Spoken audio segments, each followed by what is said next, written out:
Thank you very much, ladies and gentlemen.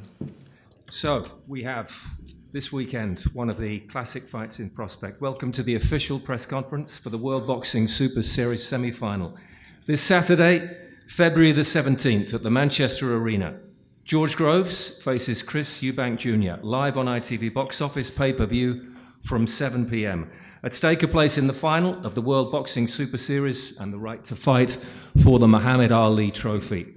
Also on the line, the WBA Super World title, which Groves defended for the first time last October so impressively, stopping the previously unbeaten Jamie Cox at Wembley. A week earlier, IBO World Champion Chris Eubank Jr. excelled in his quarter-final, knocking out Avni Yildirim in Stuttgart inside 3 rounds. So we have a semi-final eagerly anticipated since the draw 9 months ago. The sort of fight that this competition's format has made possible. A contest that I think you'll agree has all the makings to be among the great super middleweight contests. On the top table then, Shane McGuigan next to me, trainer to George Groves. George Groves, Chris Eubank Jr., his trainer, Ronnie Davis, and first words from Kalle Sauerland, the Chief Boxing Officer of the World Boxing Super Series. Kalle. Happy Valentine's Day, everyone. Lovely to be here in Manchester. I wouldn't quite say love is in the air, but Tyson Fury said he might pop in and sing that for us later. Great to be here. A great fight city. A city steeped in boxing history. Great fights have taken place here. But something very special is in the air.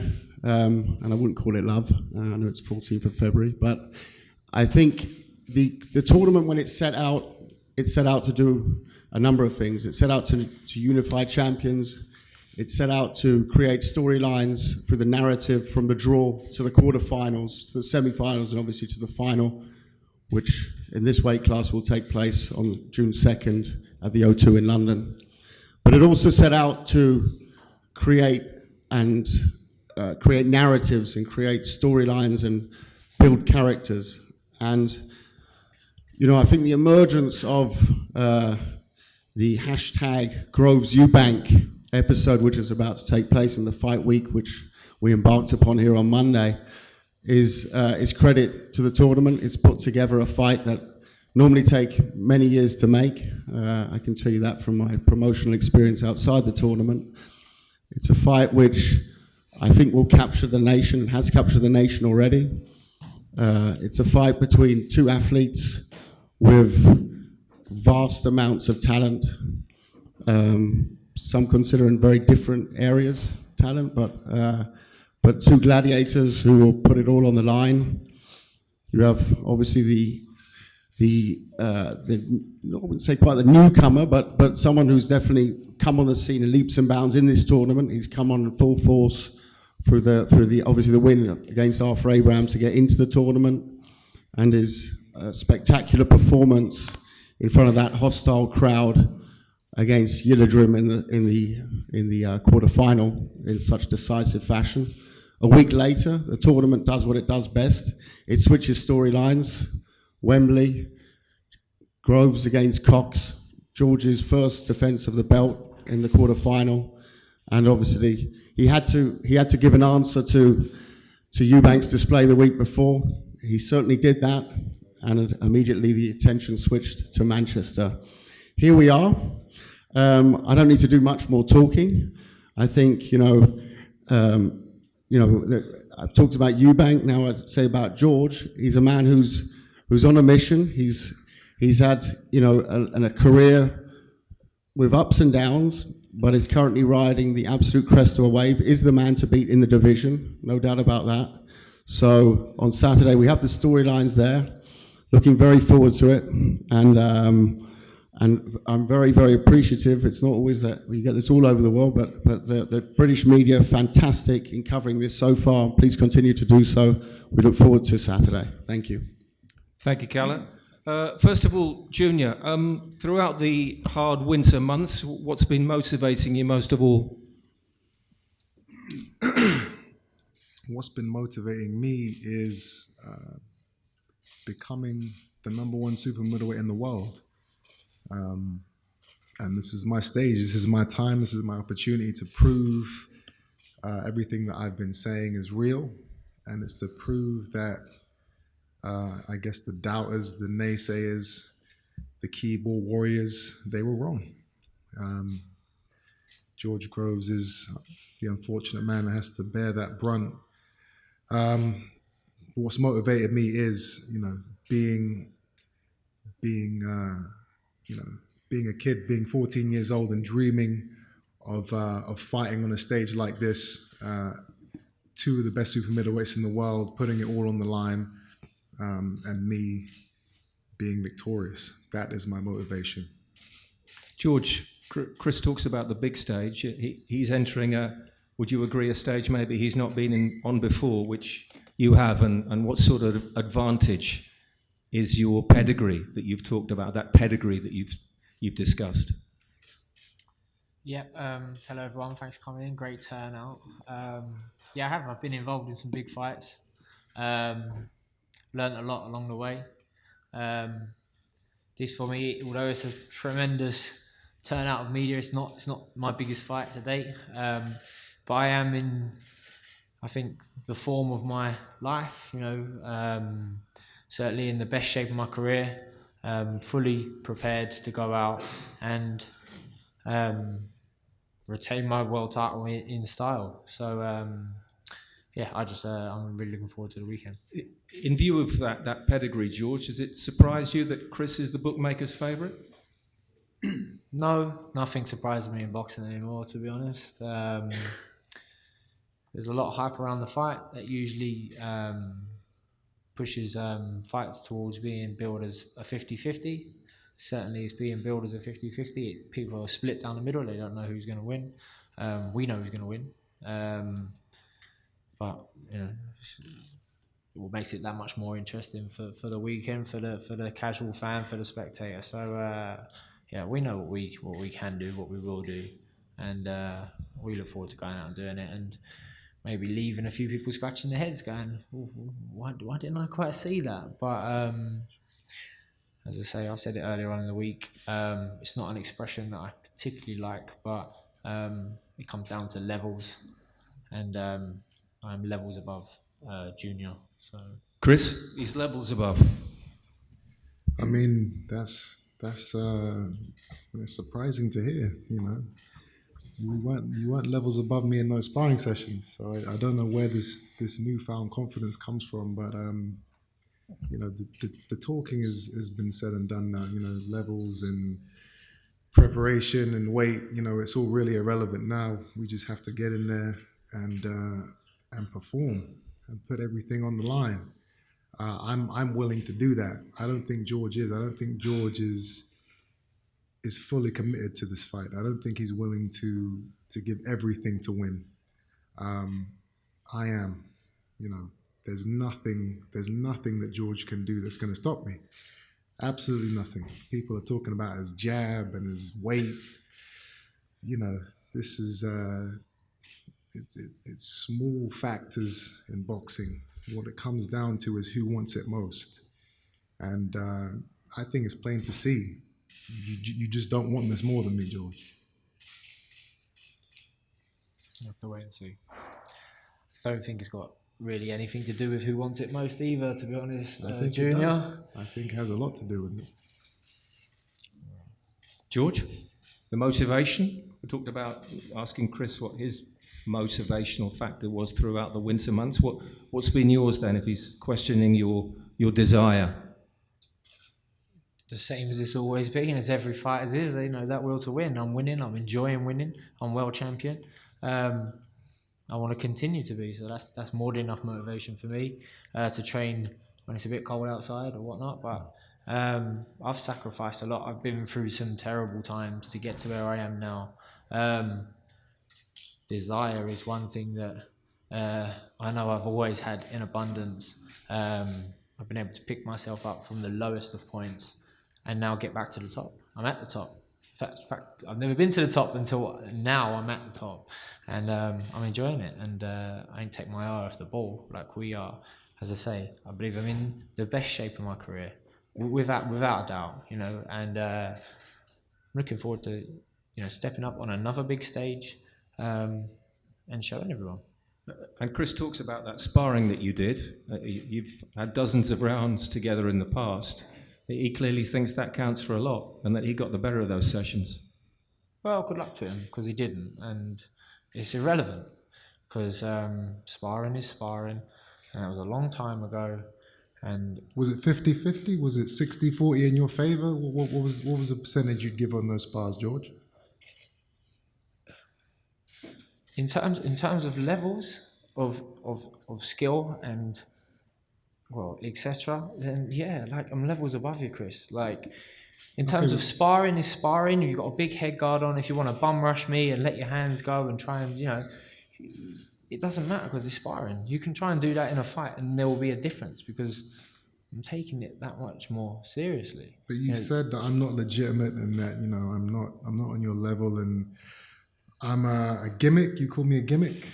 So I'm just wondering if you could put a percentage on that sparring. I mean, if it was 50-50, or even if it was 60-40 in your favor, then surely I'm not a gimmick. Surely I'm the real deal if I'm staying in there with you at such a young age that I was.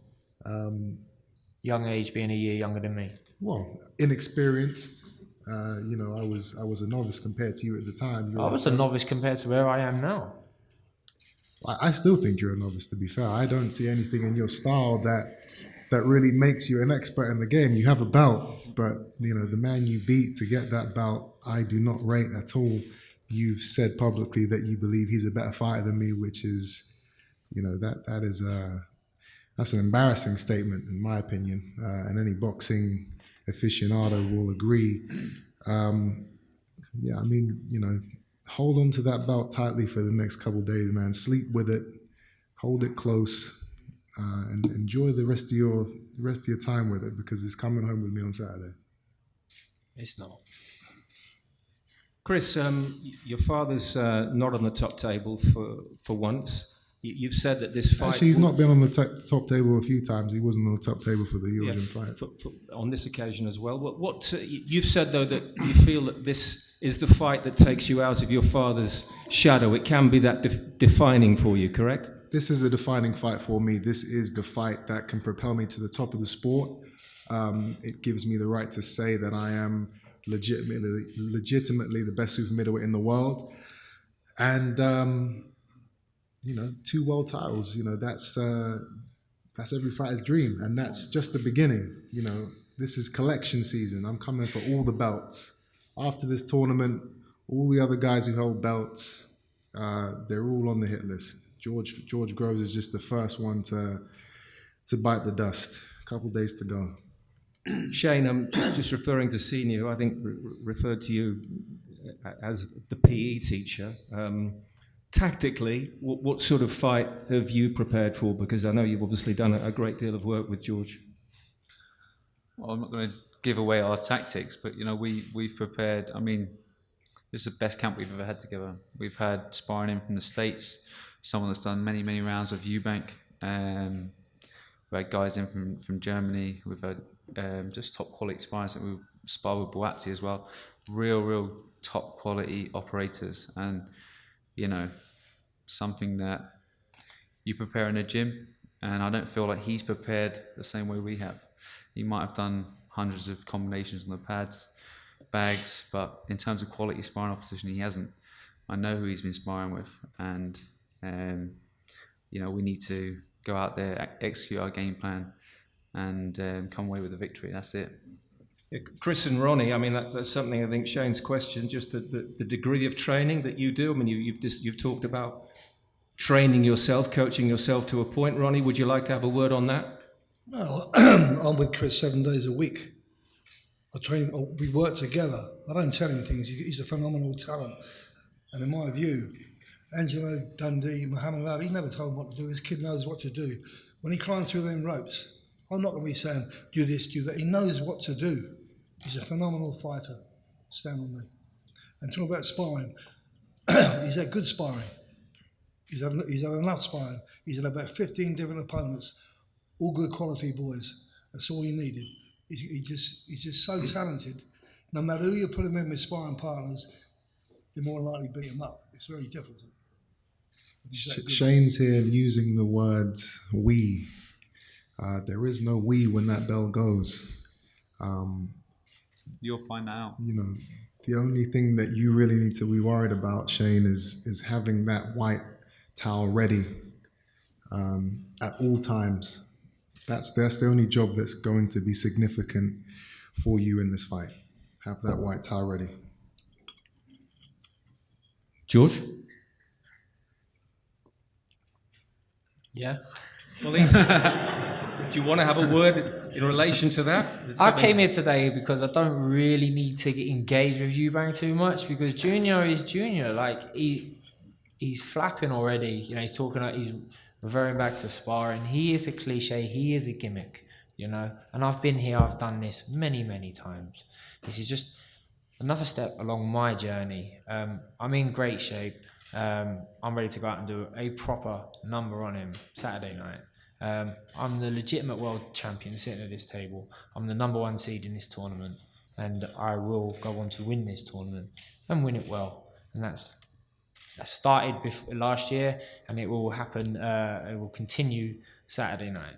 As I say, I don't really need to drop to his level in terms of these, like, the verbal sparring that's going on now, because maybe I am just a little bit too long in the tooth for that sort of stuff. This fight sells itself. As I say, I'm ready to go. Hopefully he is too. He keeps calling me a gimmick and Insta famous. You know, you're kind of obsessed with this whole trying to get across to the public that I'm not real. I think it's plain to see that is ludicrous. And you know, if anything, I think you would love to be me. You would love to be in my position. You know, you would love to have the Instagram followers and the style. You're even wearing the same suit I wore when we had our first face-off after your fight. You know, you're. You know, I do think sure? you're. I Definitely think you're yeah? jealous. I think you're jealous, George. You're in big trouble. You're in big trouble, my friend. I saw that. I remember that. You're like the suit that you wore when you stepped in the ring, yeah? Yeah, It didn't look like the this. same color, the same style of suit. Same and style. you're wearing it today. But thank you for the compliment. I appreciate that you like my style and that you decided to wear the same suit. I forgot about that, to be honest. You If didn't it is forget, George. similar, You looked at the pictures and you thought, you know what? I'm going to wear that suit for myself one day, and now you're wearing it in this press conference. I've worn this suit before. I mean, it. maybe you saw me wear this suit and you thought, I'm going to go out and get the same suit. Not the same suit, but a similar suit. I appreciate the compliment. Before we go further with the style wars, we'll open it up to the floor in a minute, guys. But finally, the World Boxing Super Series held a hashtag First Question competition on their social networks this week. The question from @Babs_SP. This to both fighters.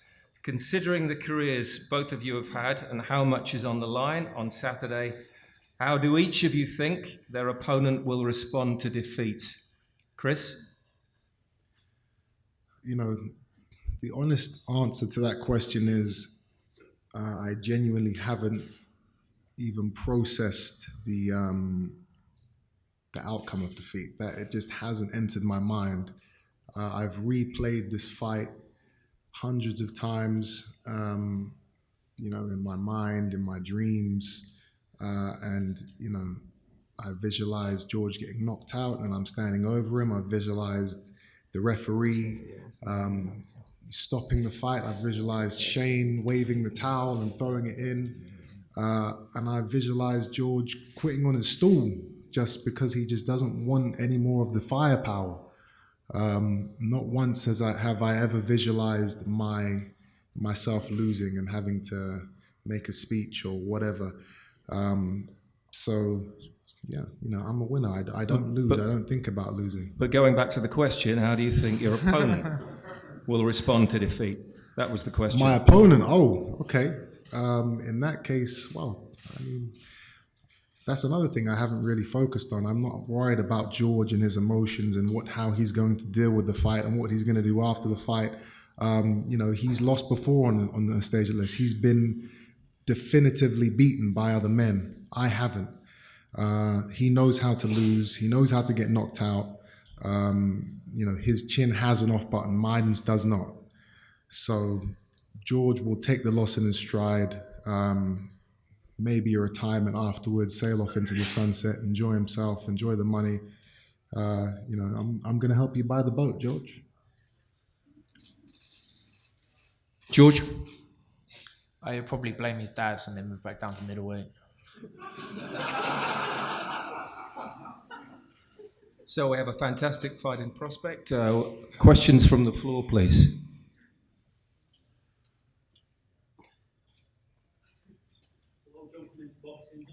Just wait for the microphone, thank you.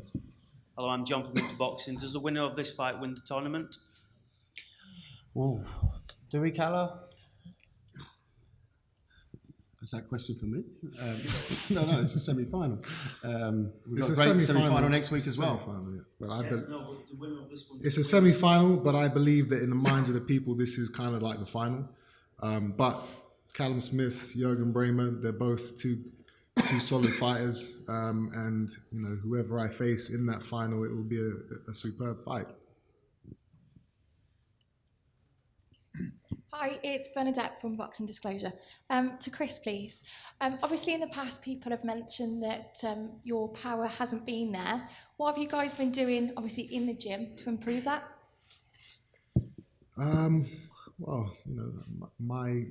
My stoppage ratio, I think, is like 75%. People don't go 12 rounds against me. So my power is fine.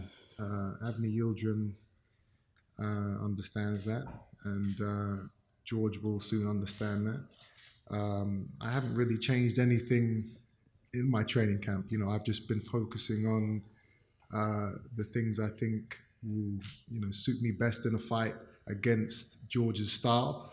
He's got holes in his game, which we have worked on diligently to exploit, and you guys get to see that on Saturday.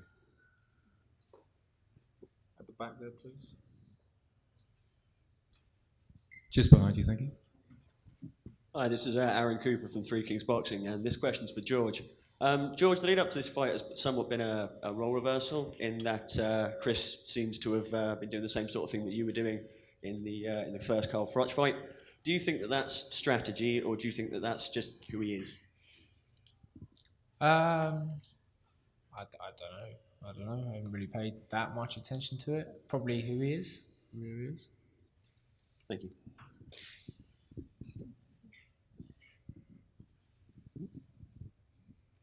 Hi, George, this one's for you. Obviously, Chris uses a lot of speed. I heard that you guys have been working on speed and flurries of combinations. Is that something that you've been working on in the gym for this particular fight? Yeah, believe it or not, every fight we work on speed and power and everything else that goes into boxing. So nothing special this time round. We've been doing well of late. It's obviously tactically wise, you would slightly adjust for each opponent, but it's pretty much the same. You work on speed for every fight? Well, we work on everything. When I punch, why are you so slow then? I don't see any speed in your technique, so I guess you need to, I don't know. Well, you need we'll see Saturday, need to switch up your training methods, see because that speed is, it's just not there, man. Well, we'll see. See who's landing. Anyone else? At the back, please. A question for Chris, Joe from World Boxing News. Since the Billy Joe Saunders defeat, what have you learned? How have you improved since then? The number one thing I learned in that fight was to start from round one.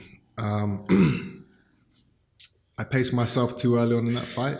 Through inexperience, it was my first 12-round fight. And since then, I've never made that same mistake. I start as I mean to go on. And Saturday night will be no different. From round one, I will be on top of George, punishing him for having the arrogance to step into the ring with me. A question for George. In terms of fights, where does this rank in all your fights that you've done so far? Not on the top. Not on the top. It's a fight. It's a meaningful fight. It's going to be a fight that obviously I've got to pay attention to. I'm fully prepared. Not expecting an easy night, but far easier than previous fights I've had. So it's a big Far night. easier than what fights? Can I just ask? I'm interested in that statement. Do you want to know? Yeah. Yeah, I know I do. Yeah. Okay, so this is easier than the De Gale fight, both the Froch fights, the Badu Jack fight, Judenor fight.